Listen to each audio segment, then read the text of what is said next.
तो आज हम समझने वाले हैं रिफ्रैक्टिव, है ना, रिफ्रैक्टिव इंडेक्स को। रिफ्रैक्टिव इंडेक्स को देखो, इसके न्यूमेरिकल्स हम करेंगे बाद में, पहले समझो इस कॉन्सेप्ट क्या होता है। देखो इसका कॉन्सेप्ट सिंपल सा होता है कि अगर मान लो मैं ड्रॉ किया है एक पाथ, ठीक है, समझना पाथ को, ये ना पाथ ड्रॉ किया। अब मान लो ये हो गया फर्स्ट मीडियम, ये हो गया हमारा फर्स्ट मीडियम, ये हो गया हमारा सेकंड मीडियम, ठीक है, सेकंड मीडियम हो गया हमारा ये।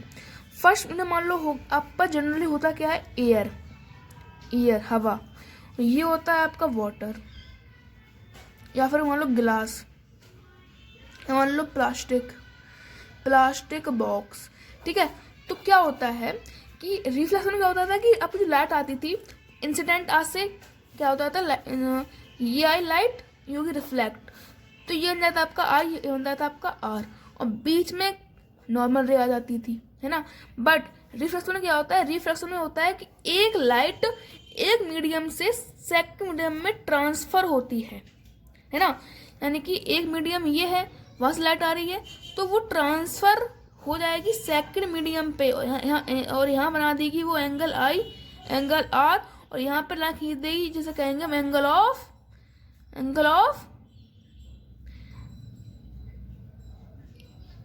एंगल ए कहते हैं इसे हम, है एंगल ए। तो यही होता है रिफ्रैक्शन। अब रिफ्रैक्शन के अंदर आता है रिफ्रैक्टिव इंडेक्स, है ना, कि किसकी रिफ्रैक्टिव इंडेक्स ज़्यादा होगी तो वो लाइट कैसी मुड़ेगी, और किसकी कम है तो वह कैसे मुड़ेगी।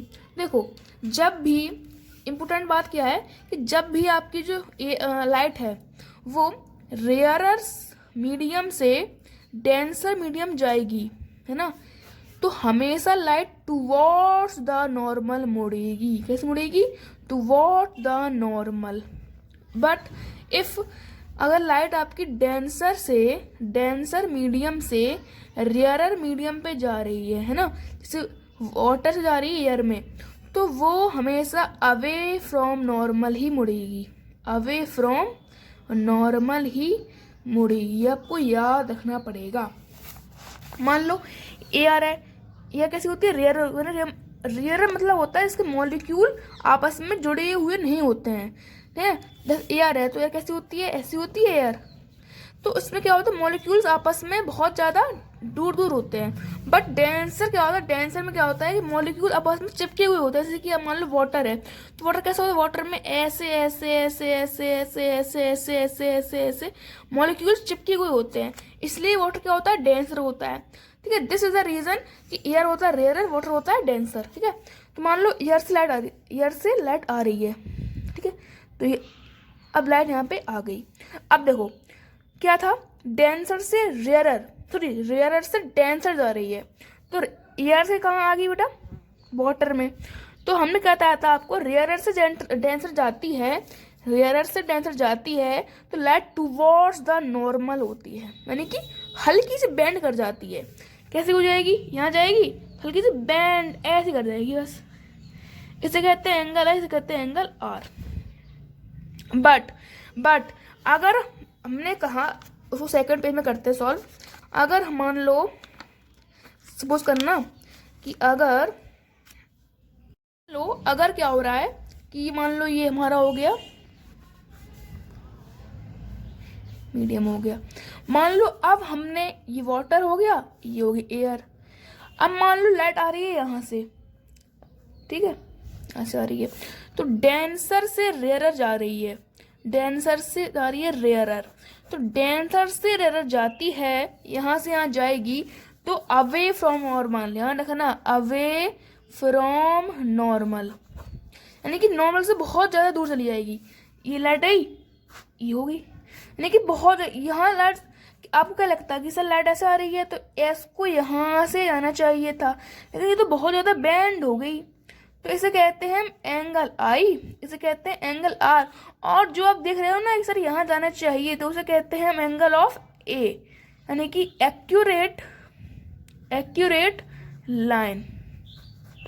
ओके, तो ये होता है हमारा रिफ्रैक्टिव इंडेक्स का कॉन्सेप्ट। इसमें महत्वपूर्ण बात यही है कि कि रिफ्रैक्टिव इंडेक्स इनवर्सली प्रोपोर्शनल होती है half of speed of light. बेटा ये आपको याद रखना है, बहुत इंपॉर्टेंट बता रहा हूँ मैं आपको ये बात। रिफ्रैक्टिव इंडेक्स अगर स्पीड ऑफ लाइट कम है तो उसका रिफ्रैक्टिव इंडेक्स ज़्यादा होगा, और अगर रिफ्रैक्टिव इंडेक्स किसी का ज़्यादा है तो उसकी स्पीड ऑफ लाइट कम होगी। सपोज करो डायमंड है, क्या है डायमंड यानी कि हीरा है ना, hardest material in the world. तो डायमंड में सबसे ज़्यादा रिफ्रैक्टिव इंडेक्स होता है, वैल्यू कितनी होती है 2.42 की, है ना।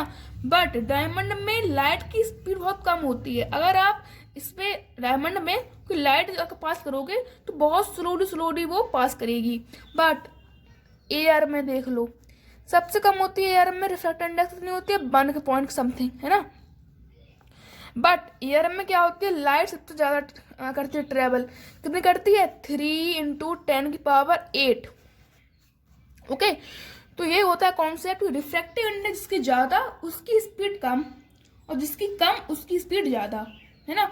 इसका फॉर्मूला होता है, इसको हम रिप्रेजेंट करते हैं म्यू से या फिर एन से, है ना। तो आप जिससे करना चाहते हो उससे कर सकते हो।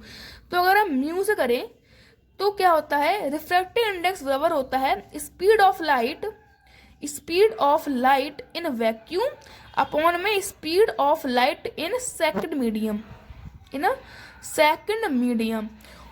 और एन से करते हैं तो आता है C/में C1/C2, यानी कि C मतलब स्पीड ऑफ वन मीडियम और C2 मतलब स्पीड ऑफ सेकंड मीडियम। तो यही होता है रिफ्रैक्टिव इंडेक्स का पूरा कॉन्सेप्ट। अब हम जानेंगे स्नेल लॉ के बारे में। स्नेल लॉ क्या कहता है, तो स्टूडेंट्स हम करेंगे स्टार्ट स्नेल लॉ। स्नेल एक पर्सन थे, उन्होंने अपना लॉ दिया था। उन्होंने क्या लॉ दिया था कि मान लो ये था आपका मीडियम, है ना, यहाँ से लाइट आती तो कहते थे हम आई, ये हो जाती वैन, इसे कहते हैं एंगल आर। तो उन्होंने क्या किया था, उन्होंने लॉ दिया था कि रिफ्रैक्टिव इंडेक्स यानी कि म्यू या फिर एन बराबर होता है किसके, एंगल आई के अपॉन में एंगल आर के, विथ रिस्पेक्ट टू 1 2 और इसमें भी 1 2 1 2 कैसे समझाएंगे हम, पहले समझ लो। एन बराबर angle i upon angle r 1 2 1 2। अब देखो 1 2 1 2 क्या है कि speed of light in first medium with respect to second medium. और इसी में क्या होता है, देखो म्यू या फिर n, angle i upon angle r, समझ गए, angle of incidence upon angle of refraction, refraction. Okay, वहीं पे क्या होता है 1 2 मतलब speed of light in first medium with respect to second medium. ठीक है, ये होता है 1 2 मतलब। अगर इसे खोलोगे आप ब्रैकेट में तो 1 2 कैसे हो जाएगा, n1 अपॉन में n2 में, यानी कि speed of light in 1 speed of light इन 2, मतलब कि वही सेम फॉर्मूला क्या है, क्या पहले पढ़ा था हमने, n क्या होता है C1/C2 या फिर n1/n2। अब स्नेल लॉ ने क्या किया, स्नेल लॉ ने क्या किया, रिफ्रैक्टिव इंडेक्स यानी कि n कर दिया angle i upon angle r, इसका बराबर क्या हो जाएगा एंगल n1 और n2 स्पीड ऑफ लाइट। खत्म, ये कॉन्सेप्ट था स्नेल लॉ का। ये टफ लगता है लेकिन बहुत इजी होता है ये करने में, ठीक है। तो अब फाइनल जो फॉर्मूला क्या लिखेंगे हम, तो फाइनल फॉर्मूला क्या लिखेंगे रिफ्रैक्टिव इंडेक्स का, एन या फिर म्यू क्या हो जाएगा angle i upon angle r equal to देखो, अगर ऐसे लिखो नहीं तो ऐसे लिख दो आप, n1 upon n2 is equal to angle i upon angle r is equal to angle 1/2 और अपॉन में फिर से एंगल 2/3। फाइनल फॉर्मूला ये हो जाएगा आपका। ओके, सो ये पूरा कॉन्सेप्ट था रिफ्रैक्टिव इंडेक्स का। अगर पसंद आया हो तो लाइक करें and subscribe the channel for more updates. So bye, see you soon.